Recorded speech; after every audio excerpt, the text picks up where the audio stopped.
Hi, ഞാൻ ബിന്ദു. എൻ്റെ YouTube channel chilli ജാസ്മിനിലേക്ക് എല്ലാവർക്കും സ്വാഗതം. ഓണത്തിന് വിളവെടുക്കാനുള്ള പച്ചക്കറി നമ്മളിപ്പോഴേ നടണം. ജൂലൈ മാസം വരാറായി. മഴയൊക്കെ കൂടുതലാണ്. നല്ല കരുതലോടെ വളർത്തിയാൽ നന്നായിട്ട് വിളവെടുക്കാനും പറ്റും. അപ്പോൾ ഈ സമയത്ത് ഏതൊക്കെ പച്ചക്കറി ചെടികളാണ് നടാൻ പറ്റുന്നതെന്ന് നമുക്ക് നോക്കാം. മഴക്കാലത്ത് പച്ചക്കറി ചെടികൾ നടുമ്പോൾ വെള്ളം കെട്ടി നിൽക്കാത്ത സ്ഥലം നോക്കി വേണം നമ്മൾ നട്ടുപിടിപ്പിക്കാൻ. വെള്ളം കെട്ടി നിൽക്കാതിരിക്കുക എന്നുള്ളതാണ് നമ്മൾക്ക് ശ്രദ്ധിക്കേണ്ടുന്ന ഒരു പ്രധാന കാര്യം. മഴക്കാലത്ത് നന്നായി വളരുകയും വിളവ് തരികയും ചെയ്യുന്നൊരു പച്ചക്കറിയാണ് വെണ്ട. ഇത് നമ്മുടെ വെണ്ടച്ചെടിയാണ്. അപ്പം ഞാനിത് കഴിഞ്ഞ ദിവസം നിങ്ങളെ കാണിച്ചു തന്നിരുന്നൊരു വെണ്ടയാണ്. ഇവിടെ ഒരു വെണ്ടയുടെ പൂവ് നിന്നിരുന്നു, കണ്ടോ? ആ പൂവ് കൊഴിഞ്ഞ് കായായി മാറി, അടുത്ത കായായി മാറി, അടുത്ത കായായി മാറി, ഇങ്ങനെ തട്ടായി കായ്കൾ ഇങ്ങനെ ഉണ്ടായിക്കൊണ്ടിരിക്കും. നമ്മൾ വെണ്ട നടുമ്പോഴുണ്ടല്ലോ, വിത്തുകൾ മുളപ്പിച്ചിട്ട് നടുന്നതാണ് നല്ലത്. അപ്പം ഞാൻ അതേപോലെ വെണ്ടയുടെ വിത്തുകൾ മുളപ്പിച്ചിട്ട് ഇതിനകത്ത് നട്ടു കൊടുത്തിരിക്കുന്നതാണ്. ഈ പെട്ടിക്കകത്ത് ഒരു 4 എണ്ണമാണ് ഞാൻ നട്ടു കൊടുത്തിരിക്കുന്നത്. നന്നായി അവർക്ക് വളർന്നു നിൽക്കാനുള്ള സ്ഥലം അവിടെ കിട്ടും. വെണ്ടയ്ക്കുണ്ടല്ലോ, നമ്മളൊരു 10 ദിവസം കൂടുമ്പോൾ വളം ഇട്ട് കൊടുക്കണം. അതായത് വെണ്ടയുടെ ഇലകൾ വളർന്നു തുടങ്ങി ഒരു 3 ഇല പരുവമാകുമ്പോൾ മുതൽ നമുക്ക് വളം ഇട്ട് കൊടുക്കാം. അങ്ങനെ നമ്മൾ കൃത്യമായി പരിപാലിക്കുകയാണെങ്കിൽ ഒരു 45 ദിവസമാകുമ്പോൾ മുതൽ നമുക്ക് വെണ്ടയ്ക്ക വിളവെടുത്ത് തുടങ്ങാനായിട്ട് പറ്റും.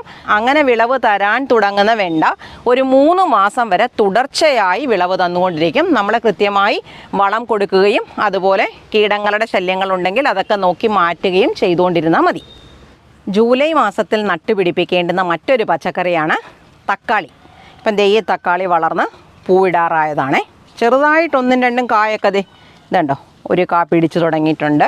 കുറച്ചും കൂടെ വലിയൊരു കായുണ്ട്. അങ്ങനെ കാ പിടിച്ചു തുടങ്ങിയിട്ടുണ്ട്. നിറയെ പൂവിട്ട് നിൽക്കുവാണേ.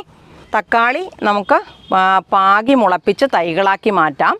അങ്ങനെ പാകി മുളപ്പിച്ച് തൈകളാക്കി മാറ്റിയ തക്കാളി ഒരു 20-25 ദിവസമാകുമ്പോൾ മാറ്റി മറ്റൊരു പാത്രത്തിനകത്തേക്ക് നമ്മൾ നട്ടു കൊടുത്താൽ മതി. തക്കാളിക്ക് പറ്റുന്ന ഏറ്റവും നല്ല വളം എന്ന് പറയുന്നത് നമ്മുടെ ജൈവ സ്ലറിയാണേ.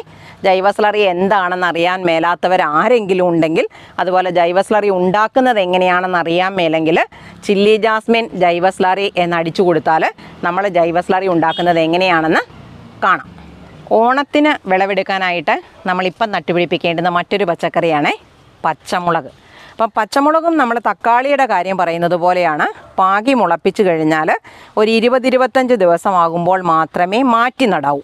അങ്ങനെ മാറ്റി നടുമ്പോൾ നമ്മൾ ശ്രദ്ധിക്കേണ്ടുന്നൊരു കാര്യം എന്ന് പറഞ്ഞാൽ നല്ലതുപോലെ അടിവളം കൊടുത്തിട്ട് വേണം നമ്മൾ മുളകിൻ്റെ തൈകളെ മാറ്റി നടാൻ. അങ്ങനെയാണെങ്കിൽ നമുക്കൊരു 50 ദിവസമാകുമ്പോൾ മുതൽ വിളവെടുക്കാനായിട്ട് പറ്റും പച്ചമുളക്. അപ്പോൾ ഇതെൻ്റെ ഒരു നല്ല പച്ചമുളകാണ്. പതുക്കെ കാ പിടിച്ചൊക്കെ തുടങ്ങിയിട്ടുണ്ട്. ബാക്കി നിറയെ പൂവിട്ടൊക്കെ നിൽക്കുവാണ്, കണ്ടോ? അതുപോലെ അതിൻ്റെ ഒപ്പമുള്ളവരാണ് ഇവരും, കണ്ടോ? ഇതിലൊന്നും ഒരു കുരുടിപ്പ് രോഗമൊന്നും ബാധിച്ചിട്ടില്ല. കുരുടിപ്പ് പിടിക്കാതിരിക്കാൻ എന്താണ് ചെയ്യേണ്ടതെന്ന് ഞാനൊരു വീഡിയോ കാണിച്ചു തരാവേ. മഴക്കാലത്ത് നല്ലതുപോലെ വിളവ് തരുന്നൊരു ചെടിയാണേ വഴുതന. ഇപ്പോൾ ഇവിടെ പലതരത്തിലുള്ള വഴുതനയുണ്ട്. ഇത് മാലാഖ വഴുതനയാണ്. ഇത് ഒരു വയലറ്റും വെള്ളയും കൂടെ ചേരുന്ന വഴുതനയാണ്. ഇത് കണ്ടോ, ഒരു വയലറ്റ് വഴുതന, നല്ല നീളത്തിലുള്ള വഴുതനങ്ങ ഉണ്ടാകുന്നൊരു ചെടിയാണ്. ഇതിങ്ങനെ പൊങ്ങിപ്പോയതിൻ്റെ കാരണം എന്താണെന്ന് ഞാൻ പറഞ്ഞു തന്നിട്ടുണ്ടേ. പിന്നെ ഇത് വെളുത്ത ഉരുണ്ട കത്രിക്ക. അതുപോലെ ഇത് പച്ചവഴുതനങ്ങയാണ്, പക്ഷേ അതിന് വളർച്ചയ്ക്ക് ഇച്ചിരി കുറവുണ്ട്. ഇവിടെയൊക്കെ നീല വഴുതനങ്ങ, അങ്ങനെ ഇഷ്ടം പോലെ വഴുതനങ്ങയുണ്ട്. ഈ വഴുതന പോലുള്ള ചെടികൾ, അത് വഴുതന, മുളക്, വെണ്ട, തക്കാളി, ഈ 4 പേർക്ക് നമ്മൾ നിർബന്ധമായും ഓരോ 15 ദിവസം കൂടുമ്പോഴെങ്കിലും സ്യൂഡോമോണാസ് കലക്കി ചുവട്ടിൽ ഒഴിച്ചു കൊടുക്കാൻ ശ്രദ്ധിക്കണം. കാരണം ഇങ്ങനെയുള്ള ചെടികൾക്കെല്ലാം പെട്ടെന്ന് വാട്ടരോഗം, ദ്രുതവാട്ടം വന്ന് നശിക്കുന്ന തരത്തിലുള്ള ചെടികളാണ്. അപ്പം അത് വരാതിരിക്കുന്നതിന് വേണ്ടി ഉള്ള ഒരു മുൻകരുതലായിട്ടാണ് നമ്മൾ സ്യൂഡോമോണാസിനെ കൊടുക്കുന്നത്. മഴക്കാലത്ത് നട്ടുപിടിപ്പിക്കാൻ പറ്റുന്ന ഒന്നാണ് ചോളം. അപ്പം ചോളം വിത്തുകൾ കിട്ടാനുണ്ടെങ്കിൽ ഇപ്പം തന്നെ നട്ടു വെച്ചോണം. ഇത് കണ്ടോ, ഈ ഒരു വലിയ ചട്ടിക്കകത്ത് ഞാനൊരു 3 ചുവട് ചോളം നട്ടുപിടിപ്പിച്ചിട്ടുണ്ട്. ഈ ചോളം നമ്മൾ നട്ടുപിടിപ്പിച്ച് കഴിഞ്ഞാൽ ഒരു 70-80 ദിവസം കൊണ്ട് തന്നെ നമുക്ക് വിളവെടുക്കാൻ പറ്റും. ചോളത്തിന് നമ്മൾ പ്രത്യേകം ശ്രദ്ധിക്കേണ്ടുന്ന ഒരു കാര്യം എന്ന് പറഞ്ഞാൽ ചുവട്ടിൽ എപ്പോഴും ഒരു നനവും തണുപ്പും കിട്ടണം. എന്ന് വെച്ചാൽ വെള്ളം കെട്ടി നിൽക്കാൻ അനുവദിക്കുകയും ചെയ്യരുത്. അപ്പോൾ മഴ വീഴുന്നതിന് മുമ്പേ നമുക്കൊരു ചെറിയ വിളവെടുപ്പും കൂടെ നടത്താവേ. സ്ഥിരമായിട്ട് മഴ പെയ്തുകൊണ്ടിരിക്കുക. നമുക്ക് നോക്കാം.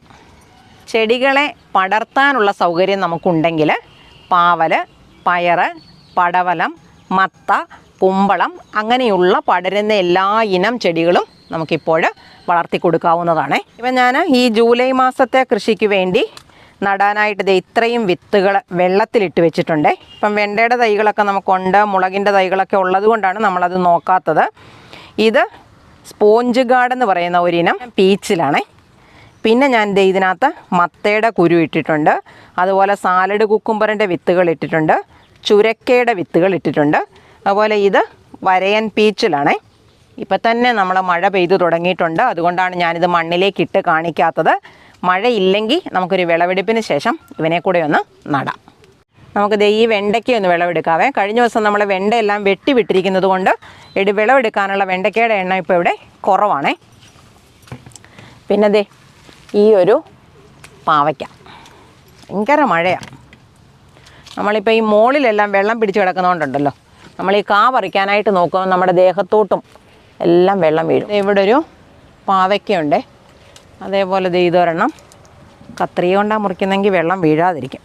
ഇത് 5-6 മുളക് ഇവിടെ ഉണ്ടേ, അത് ഞാനങ്ങ് പറിച്ചെടുക്കട്ടെ, അല്ലെങ്കിൽ അതിവിടെ നിന്നിങ്ങനെ പഴുത്തു പോകും. നമുക്ക് പഴുത്താലും ഒരു കാര്യമുണ്ട്. അപ്പോൾ പറമ്പിൽ ഞാനിപ്പോൾ ചെറുതായിട്ട് കൃഷി തുടങ്ങിയിട്ടുണ്ട്. എൻ്റെ പറമ്പിൽ ഓരോ സാധനങ്ങളൊക്കെ നട്ടുപിടിപ്പിക്കുന്നതിൻ്റെ വീഡിയോ നമ്മൾ ഇടാറുണ്ട്. എൻ്റെ കൃഷിക്കൂട്ടുകാർ അതൊക്കെ കാണുന്നുണ്ടോ? ഉണ്ടെങ്കിൽ എനിക്കെൻ്റെ അഭിപ്രായം ഇടണേ. ഇപ്പം നമ്മൾ സാധാരണ ഈ ഗ്രോ ബാഗിനകത്തും പാത്രങ്ങൾക്കകത്തും മണ്ണ് നിറച്ചിട്ട് ടെറസേ കൃഷി ചെയ്യുന്നവരാണല്ലോ. അപ്പോൾ അവർക്ക് പല കാര്യങ്ങളിലും നമ്മൾ ഈ പറമ്പിലെ മണ്ണിനകത്തോട്ട് നടുമ്പോൾ നമ്മൾ ശ്രദ്ധിക്കാതെ പോകുന്ന പല കാര്യങ്ങളൊക്കെ ഉണ്ടായിരിക്കും. എൻ്റെ കൃഷിക്കൂട്ടുകാർക്ക് അത്തരത്തിലുള്ള കാര്യങ്ങളെക്കുറിച്ച് അറിയാവുന്നവരാണെങ്കിൽ ഞാൻ എന്തെങ്കിലും മണ്ടത്തരം കാണിക്കുമോ, അല്ലെങ്കിൽ എന്നെങ്കിലും അറിയാൻ വരാതെയോ അല്ലെങ്കിൽ എന്തെങ്കിലും കാര്യങ്ങളുണ്ടെങ്കിൽ നിങ്ങൾ എനിക്കതൊന്ന് കമൻറ്റ് ചെയ്തേക്കണേ. ഇതൊരു പീച്ചിലാണേ, അപ്പോൾ നമുക്കിതൊരെണ്ണം എടുത്തേക്കാം. അതേപോലെ ദേ ഇവിടെയും ഒരു പീച്ചിലുണ്ട്, അപ്പോൾ നമുക്ക് ആ പീച്ചിലും കൂടെ പറിച്ചെടുക്കാം. ഇനി ഇത് ഇവിടെ ഒരു പടവലങ്ങ കിടപ്പുണ്ടേ. മഴയാണ്, മഴക്കാലത്ത് എപ്പോഴും വിളവ് കുറവാണ്. മാത്രമല്ല മഴക്കാലത്ത് കീടങ്ങളുടെ ശല്യവും കൂടുതലാണേ. ദേ കണ്ടോ, വലിയ കുഴപ്പമില്ലാത്തൊരു പടവലങ്ങ. നമുക്ക് ഒരു തോരനുണ്ട്. ശരിക്കും പറഞ്ഞാൽ ഇങ്ങനെ മെലിഞ്ഞിരിക്കുന്നത് കാണുമ്പോൾ നമ്മൾ ഓർക്കും ഇതിനകത്തുനിന്ന് ഒന്നും കിട്ടാനില്ലെന്ന്. പക്ഷേ ഇതുപോലത്തെ ഒരു പടവലങ്ങ അരിഞ്ഞാലും നമുക്കൊരു തോരൻ വെക്കാനുള്ളതൊക്കെ ഉണ്ട്. നമുക്ക് 5-6 വഴുതനയും കൂടെ പറിച്ചെടുക്കാവേ. പക്ഷേ ഇത് പറിച്ച് തീർപ്പിക്കുമെന്ന് എനിക്ക് തോന്നുന്നില്ല, മഴ പെയ്തു തുടങ്ങിയിട്ടുണ്ട്. എന്നാലും വേണ്ടിവല്ല, ഇതിവിടെ കിടന്നാൽ ഇനി കായ്ച്ച കുത്തിയും എല്ലാം ആയിട്ട് പോകത്തേ ഉള്ളൂ. അപ്പോൾ നമുക്കിതേ ഒരു 5-6 വഴുതനങ്ങയുണ്ട്. അപ്പോൾ അത് നമുക്കങ്ങോട്ട് വിളവെടുത്തേക്കാം. നമ്മൾ പറിച്ചിട്ട് കൊണ്ടുവന്ന് വെച്ചിരിക്കുന്ന അതേ ഇതേ. അപ്പോൾ ഇതിനകത്തോട്ട് ഈ വഴുതനങ്ങയും കൂടെ വെക്കാം. അപ്പം ഞാൻ നനഞ്ഞാണ് നിൽക്കുന്നതേ. എൻ്റെ ക്യാമറക്കാരൻ മാത്രമേ ഇപ്പം നനയാതെ നിൽക്കുന്നുള്ളൂ. ക്യാമറ നനഞ്ഞു കഴിഞ്ഞാൽ അത് പോകത്തില്ലേ. അപ്പോൾ അത് ഇവിടെ കുറച്ചല്ലെങ്കിൽ വിളഞ്ഞു പോവും. 5-6 വഴുതനങ്ങ മാത്രം നമുക്കൊന്ന് വിളവെടുത്ത് വെക്കാം. കണ്ടോ, ഇതേപോലെ ഇത് ഇവിടെയൊക്കെ 5-6 വിളഞ്ഞതുണ്ട്. വിളഞ്ഞിട്ടങ്ങോട്ട് ചെടി മറിഞ്ഞു പോകുന്നുണ്ട്. വലിപ്പം ഒരു സൈഡിലേക്ക് വരുന്നത് കൊണ്ടാണ്. ഇനി അപ്പുറത്തൊരു പച്ച വഴുതനയും നിപ്പുണ്ട്, പക്ഷേ അവിടേക്കൊന്നും പോകാൻ പറ്റുമെന്ന് എനിക്ക് തോന്നുന്നില്ല. ഈ വിളവെടുപ്പെന്ന് പറയുന്നത് നമ്മളെ കൃഷി ചെയ്യുന്നവരെ സംബന്ധിച്ചിടത്തോളം ഭയങ്കര ഒരു സന്തോഷകരമായൊരു അനുഭവമാണ്. ഇത്രയും സാധനങ്ങൾ ഞാൻ വിളവെടുത്തിട്ടുണ്ട്. ഈ വിളവെടുപ്പ് കാണുമ്പം നമുക്കൊരു സന്തോഷം ഉണ്ടായില്ലേ. ജൂലൈ മാസത്തെ കൃഷി നമ്മൾ പറഞ്ഞപ്പം പല പല സാധനങ്ങളൊക്കെ നട്ടുപിടിപ്പിക്കുന്നതിനെക്കുറിച്ച് ഞാൻ പറഞ്ഞു. ഞാൻ എല്ലാ പ്രാവശ്യവും എല്ലാ മാസകൃഷിയും പറയുമ്പം പറയാറുണ്ട്, നമ്മൾ നട്ടുപിടിപ്പിക്കുന്നതെന്ന് പറഞ്ഞാൽ നമ്മൾ ഉപയോഗിക്കാൻ നമുക്കിഷ്ടമുള്ള നമുക്ക് ആവശ്യമുള്ള സാധനങ്ങളെ നോക്കി വേണം നട്ടു വളർത്താൻ. ഇപ്പം നമ്മൾ ഈ ടെറസിലൊക്കെ നട്ടു വളർത്താന്ന് പറഞ്ഞാൽ നമുക്ക് കുറച്ചിടയേ ഉള്ളൂ.